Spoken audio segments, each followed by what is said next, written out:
in vain is salvation hoped for from the hills and from the multitude of mountains, right? For talking about these heathen nations. Truly in the Lord our power is the salvation of Israel. And the Israelites are the Negro, Latino, and Native American, right? And the only Israelites that are going to be saved are the elect, which are 1/3 of the nation of Israel, consisting of, right, the 144,000 of the elect of the nation of Israel. You know?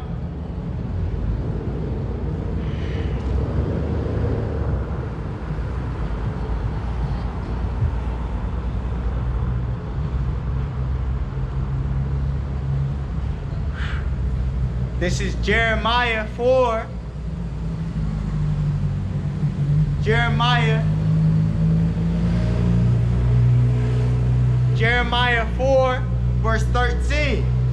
It says, behold, he shall come up as clouds, and his chariots shall be as a whirlwind. His horses are swifter than eagles. Woe unto us, for we are spoiled. Right? So that destruction is going to be immense. There's no way you're going to be able to escape that destruction unless the Most High is dealing with you. Right?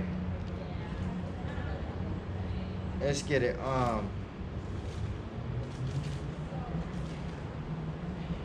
This is Amos 5:18. Woe unto you that desire the day of the Lord. So what? Some of these Christians think, oh, I'm ready. I'm ready for when the day of the Lord comes. You're not ready because you don't understand what's going to happen. Right? That day is not going to be good for you. It says, woe unto you that desire the day of the Lord. To what end is it for you? The end for you is that destruction. It says the day of the Lord is darkness and not light, because it's going to be gloomy, right? It's going to be destitute, right? It says, as if a man did flee from a lion and a bear met him, or went into the house and leaned his hand on the wall and a serpent bit him.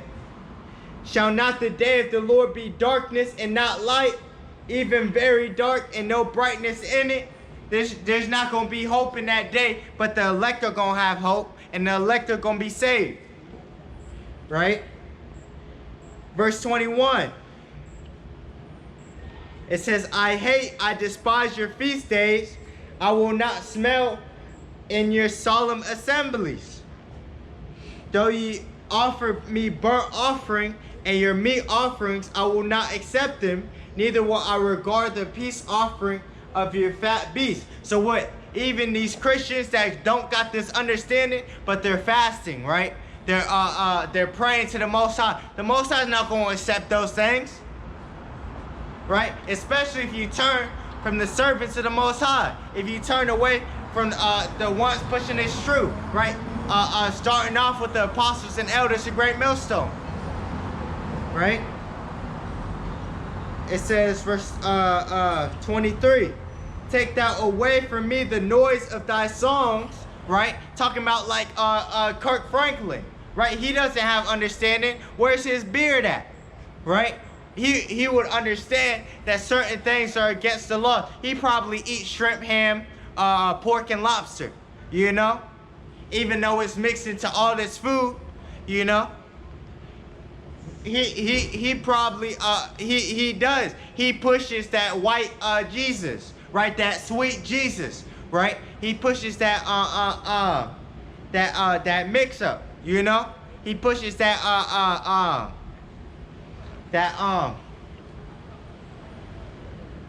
he pushes that blasphemy. That's what these Kirk Franklins do, you know? They're so deceived they can't even fathom that the name of the Son is not Jesus, right? But it's all in the history, you know? Right? It says, take thou away from me the noise of thy songs, for I will not hear the melody of thy vowels. Right? But let judgment run down as waters, and righteousness as a mighty stream, right? And it's righteous for the Most High to destroy this place, right? It says, have ye offered unto me sacrifices and offerings in the wilderness 40 years, O house of Israel? But ye have borne the tabernacle of your Moloch, your chin, your images, the star of your power, which ye made to yourselves. And that's talking about the Israelites worshiping idols, you know? And the main idol that the Israelites are drunk on is that white Jesus. We can go in the scriptures all day and night explaining that he was not a white man. He was not a Caucasian. That he wasn't an Edomite, right? Everybody already knows that he wasn't an Edomite, a Caucasian. But hey, they still can't get it, right? Because they made those lies their refuge, right?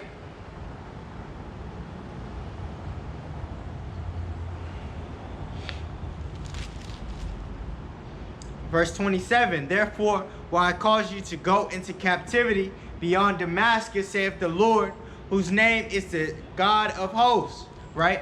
So what?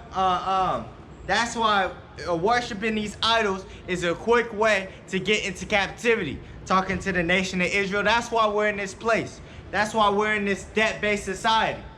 Because what? We was worshiping idols, right? And what? We was following so-called Allah, right? And that's just, if you worship, idol worship, it's just Satan worship, right? If you're not worshiping Yahawah, Yahawashi, in truth and sincerity, you're worshiping Satan, right?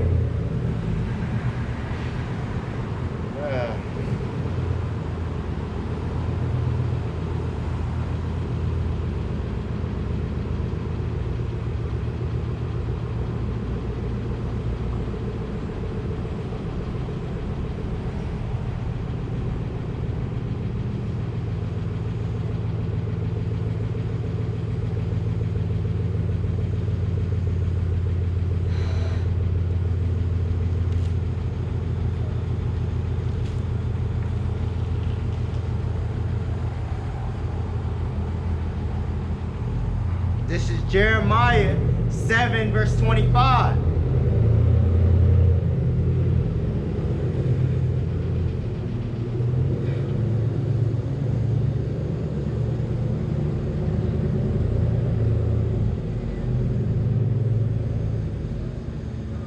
Actually, Jeremiah 7 and 23. But this thing commanded I them, saying, talking about the nation of Israel, obey my voice, and I will be your power, and ye shall be my people, and walk ye in all the ways that I have commanded you, that I may be well unto you. But they hearken not, nor incline their ear, but walked in the counsels and the imagination of their evil heart, and went backward and not forward. Right? It even says, Jeremiah 17 and 9. It says, the heart, talking about the mind, right? The heart talking about the mind. It says the heart is deceitful above all things, right? So what? Even when these people say, oh, follow your heart, right? They're really saying, follow deceit, right? It says the heart is deceitful above all things and desperately wicked. Who can know it? I, the Lord, Yahawah, Yahawashi, search the heart. I try the reins, even to give every man according to his ways and according to the fruit of his doings. Right? Jeremiah 7 and 23. It says, but this thing commanded I them, saying, obey my voice, and I will be your power, and ye shall be my people, and walk ye in all the ways that I have commanded you, that I may be well unto you, right? To give you mercy, but they hearken not, nor incline their ears. So they're doing the same thing that they was doing in the past, right? Because reincarnation is biblical, right? It says, but they hearken not, nor incline their ear, but walk in the counsels and in the imagination of their evil heart, and went backward and not forward. They made negative progress. Since the day that your fathers came out of the land of Egypt, unto this day, I have even sent unto you all my servants the prophets, daily rising up early and sending them. Right? Right, and that's what we're doing. The Most High sent us out here to do this. We're not doing this out of our own will. You know? Verse 26. Yet they hearken not unto me, nor incline their ear. Right? So what? You got to listen. The Most High is not going to deal with you directly. He's going to deal with you through his servants, the prophets. It says, yet they hearken not unto me. Right? So we represent the Most High, right? It says, yet they hearken not unto me, nor incline their ear, but harden their neck. They did worse than their fathers. Therefore thou shalt speak all these words unto them, but they will not hearken unto thee. So what is we're not marveling that these people don't listen, right? The elect are gonna listen. It says, thou shalt also call unto them, but they will not answer thee. But thou shalt say unto them, this is a nation that obeyeth not the voice of the Lord their power. And that's talking about the nation of Israel, the Negro, Latino, and Native American, right? Because they're not listening to the words of the Most High, right? They're listening to these Edomites, these Caucasians, right? That's why it says, woe unto you that go down to Egypt for help, right? It says, but thou shalt say unto them, this is a nation that obeyeth not the voice of the Lord their power, nor receiveth correction. Right? So what? They're a bastard nation. Because what? They're not receiving that correction. Right? The nation of Israel is a bastard nation. Right? The only ones that aren't are the elect. Right? It says, truth is perished and is cut off from their mouth. Right? So what? They're not speaking the truth in these streets. Right? They're speaking wickedness. Right? It says they are wise to do evil, but to do good they have no knowledge. Right? So the Negro, Latino, and Native American, they're done. Right? Except for the elect that turn back to the God of to the God of the Bible. Right? They're done. Right? The 2/3, they're done. You know? There's no way. There's no way they're gonna make it. Right?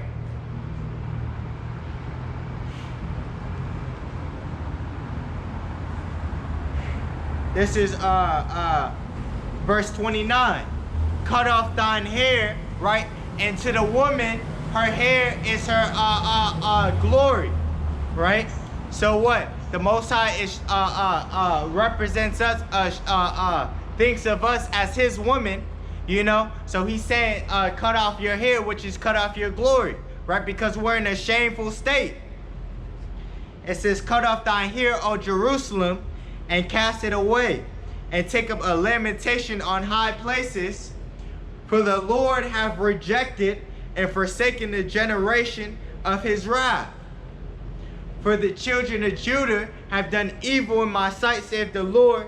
They have set their abominations in the house which is called by my name, to pollute it. Right? But what? There's gonna be there's a big change now, right? Because it takes guts, right, to follow the Most High now, right? And it's looked down upon to follow the Most High, Yahawah, Yahawashi, in these times, right? And it's gonna get even worse, because the men of the Lord, they're gonna be persecuted. The ones that fear the Lord, they're gonna be persecuted. But it says, he that endureth unto the end, the same shall be saved. Let's get that.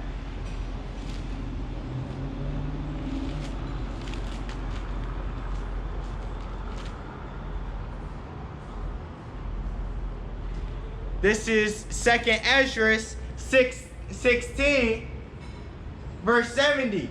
It says, "For there shall be in every place and in the net cities a great insurrection insurrection upon those that fear the Lord." Right? And that's not talking about white Jesus. That's talking about the ones that fear Yahawah Bahashem Yahawashi. They're going to come after us. Right? Because what they're going to see, these prophecies are coming to pass, and what they're going to try to get their lick in before they're destroyed. Right? It says, "They shall be like madmen, sparing none, but still spoiling and destroying those that fear the Lord." Right? So what? If you can't see yourself dealing with that, or dealing with anything the Most High throws at you, don't even come into this truth, because we're not looking for the weak. Right? The Most High is looking for the strong of our nation. Right? The ones that got strong faith. Right? This is not for everybody.